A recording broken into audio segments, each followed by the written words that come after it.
Bismillahirrahmanirrahim. This is Mohsin Khan and today we are going to talk about Postcolonial Criticism, जिसका आगाज़ हम कह सकते हैं कि बाकायदा 1990 में हुआ और वो किताबें जिन्होंने हकीकत में इसकी आबियारी में बहुत अहम किरदार अदा किया उनमें in other words by Gayatri Spivak 1987 में सामने आई, the empire writes back Bill Ashcroft की किताब 1989 में, nation and narration Homi Bhabha की किताब 1990 में, culture and imperialism Edward Said की किताब 1993 में और race writing and difference edited by Henry Louis Gates 1986 में ये किताब सामने आई। और पोस्ट कॉलोनियल क्रिटिसिज्म इस बात को डिनाई करता है कि अजीम अदब यूनिवर्सल होता है। उनके ख्याल में ये सोचना कि अजीम अदब यूनिवर्सल है, ये एक ऐसा ख्याल है जिससे समाजी, सकाफती, इलाकाई और कौमी तनव्वु की अहमियत ख़त्म हो जाती है, जबकि ये अवामिल अदब पर गहरा असर डालते हैं। यानी कि किसी भी इलाके की सकाफत, उसकी इलाकाई उसकी जियोग्राफिकल कंडीशंस और कौमी तनव्वु जो है वो इस इलाके के अदब पर गहरा असर डालता है। लिहाजा अदब को महज यूनिवर्सैलिटी के पैमाने से नापना एक गलत अप्रोच है। मसलन उनका बिलीफ है कि हार्डी के नॉवेल सिर्फ और सिर्फ वेसेक्स के इलाके के लोगों की मसाइल की तर्जुमानी करते हैं और उनकी कहानियां बयान करते हैं, मगर यूनिवर्सैलिटी के डंडे से इनको जबरन टाइमलेस और स्पेसलेस साबित करने की कोशिश की जाती है। पोस्ट कॉलोनियल अदब और तनकीद इसी यूनिवर्सल जहनियत की तरदीद करते हैं।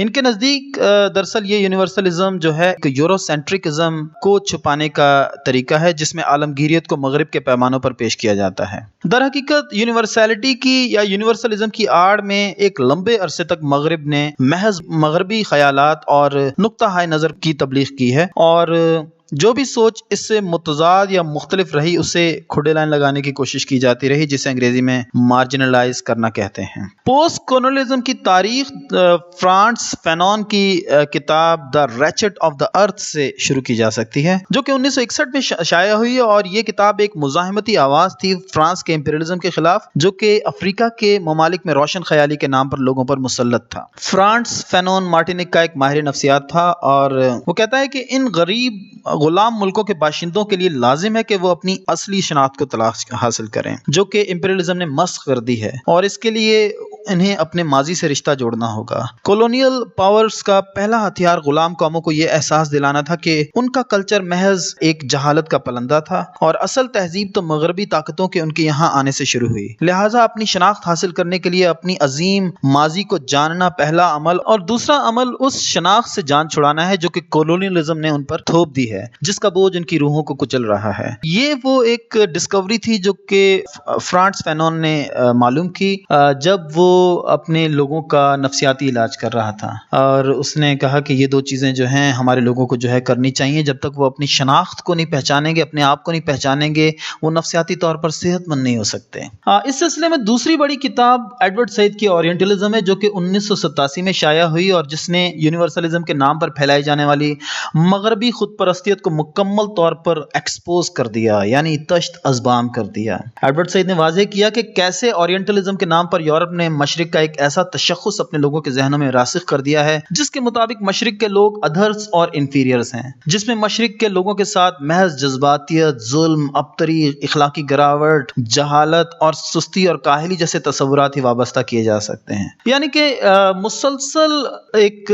इंटेलेक्चुअलिज्म के नाम पर अदब ने ऐसा जो है माहौल क्रिएट किया है जिससे कि अब मगरिब के लोग मशरिक के बारे में कुछ इसी किस्म के ख्यालात जो है अपने जहन में ला सकते हैं। लेकिन पैराडॉक्सिकली मशरिक को एक ऐसी जगह के तौर पर भी पेश किया गया जहां जाना चाहिए, उसके कल्चर, उसकी रंगारंगी और तनव्वु का लुत्फ उठाना चाहिए, मगर साथ ही साथ उसके लोगों के लिए, खसूसन अरब के लिए, ये बात लोगों के जहनों में बिठा दी गई कि ये अक्ल से आरी और जज्बातियत के मारे हुए लोग हैं जो कि जिंदगी में किसी भी किस्म का डिसिप्लिन या तरक्की करने से कासिर हैं। ये तो जरा बात हो गई पोस्ट कॉलोनियलिज्म तनकीद निगारों की। अब सवाल यह है कि पोस्ट कॉलोनियल तख्लीककार क्या करते हैं। तो जनाब, पोस्ट कॉलोनियल मुसन्निफ अपने प्री कॉलोनियल तशख्खुस से अपना रिश्ता कायम करने की कोशिश करते हैं। वो इस बात को नापसंद करते हैं कि दुनिया उन्हें उस नजर से देखे जिस तरह से वेस्ट ने उन्हें पेश किया है। और दूसरा बड़ा तशवीश का मरकज पोस्ट कॉलोनियल मुसन्निफीन के लिए कॉलोनाइजर्स की जुबान है, जो कि लामुहाल حالہ انہیں اختیار کرنی پڑتی ہے، لیکن اس کے خلاف ان کے اندر ایک ناپسندیدگی بھی ہے۔ پوسٹ کالونسٹ اپنے آپ کو ڈبل آئیڈینٹی میں الجھا ہوا پاتے ہیں۔ ایک طرف وہ کولونائزرز کی زبان اور انداز و اطوار کو بھی اپناتے ہیں تاکہ وہ دنیا کے ساتھ رابطہ کر سکیں اور اپنی بات دنیا تک پہنچا سکیں، اور دوسری طرف وہ اپنی زبان اور ثقافت کو بھی اہم سمجھتے ہیں، کیونکہ یہ رائٹرز اسی کولونائزر کے کلچر کے تحت پلے بڑے ہوتے ہیں جن سے وہ آزادی بھی حاصل کرنا چاہتے ہیں۔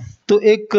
ہم کہہ سکتے ہیں کہ ٹگ آف وار جو ہے ان کے اندر چل رہی ہوتی ہے، اور اسی کی ریفلیکشن ان کے ادب میں بھی ہمیں نظر آتی ہے۔ لہٰذا انسٹیبل ڈبل ہائبریڈیٹی ان تنقید نگاروں کا ایک اہم موضوع ہے۔ پوسٹ کولونیل رائٹرز شروع میں مغربی فن پاروں کی تقلید کرتے ہیں تاکہ اظہار کے وہ انداز سیکھ جائیں جو مغربی مصنف اب تک تخلیق کر چکے ہیں، اور یہ فیز ان کی تخلیقی دور میں اڈاپٹ فیز کہلاتا ہے۔ اڈاپٹ کا مطلب یہ ہوتا ہے کسی چیز کو اڈاپٹ کرنا، اس کو اپنانا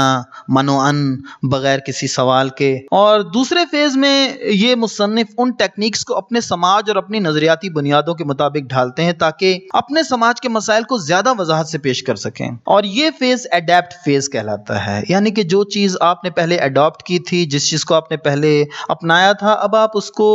تھوڑا تبدیل کر رہے ہیں اور اپنے معاشرے، اپنے سماج کی ضرورتوں کے مطابق اس کا استعمال کر رہے ہیں تاکہ آپ زیادہ اچھے طریقے سے جو ہے اپنے معاشرے اور اپنے مسائل کی ترجمانی کر سکیں۔ اور تیسرے فیز میں جناب یہ رائٹرز اپنی بھرپور انڈیویجولیٹی اور اوریجنلٹی کے ساتھ لکھتے ہیں اور اظہار کے نئے پیمانے تخلیق کرتے ہیں جو کہ نئے اور پرانے طریقوں کا امتزاج بھی ہو سکتے ہیں، اور یہ فیز جو ہے اس کو رائٹرز پوسٹ کولونیل کرٹکس جو ہیں وہ ایڈیپٹ فیز کا نام دیتے ہیں۔ ADEPT adapt. ایڈیپٹ مینز کسی چیز میں ماہر ہو جانا، تو کیونکہ اب انہوں نے ایڈاپٹ فیز سے گزرے، پھر انہوں نے چیزوں کو ایڈیپٹ کیا، لہذا اب بہت زیادہ ان کے پاس مہارت آ گئی ہے کہ اب ان تنقید کے اور تخلیق کے پیمانوں کو جو ہے وہ اپنی مرضی کے مطابق جو ہے یوز کر سکیں مہارت کے ساتھ۔ ڈی کنسٹرکشن اور پوسٹ اسٹرکچرل انداز تنقید والے پوسٹ کولونیل لٹریچر میں ڈبل آئیڈینٹی اور فلوئڈ آئیڈینٹی کو بہت دلچسپی سے دیکھتے ہیں تاکہ وہ یہ ثابت کر سکیں کہ کیسے ٹیکسٹ میں معنی مسلسل شفٹنگ، کنٹرڈکشن اور پالی ویلنس کا شکار ہوتے ہیں۔ یہ post structuralist aspect Henry Louis Gates junior, Gayatri Spivak اور ہومی بھاوا کے کام میں بہت زیادہ نمایاں ہوتا ہے۔ پوسٹ کولونیل کرٹیسزم کے پہلے دور میں تنقید نگاروں کی توجہ اس پہلو پر تھی کہ مغربی مصنفین نے ان کو کیسے اپنے فن پاروں میں پیش کیا، چاہے وہ افریقن ہوں یا ایشین ہوں۔ دوسرے فیز میں وہ خود اپنی ذات کی کھوج میں لگ گئے کہ پوسٹ کولونیل رائٹرز جو کہ ان کے اپنے کلچر اور سماج سے تعلق رکھتے ہیں، انہوں نے ان کو کیسے پیش کیا، اور اس سٹیج پر ڈائیورسٹی، ہائبریڈیٹی اور تضادات کی سیلیبریشن عام ہوئی۔ آئیے اب دیکھتے ہیں کہ پوسٹ کولونیل تنقید نگار بنیادی طور پر کرتے کیا ہیں جب وہ کسی فن پارے کا جائزہ لیتے ہیں۔ تو جناب پہلی بات یہ کہ وہ ادب کی عالمگیریت کو مسترد کرتے ہوئے اس کے علاقائی نسلی پہلو کو واضح کرتے ہیں کہ کیسے اس میں پیش کی گئی فکر یا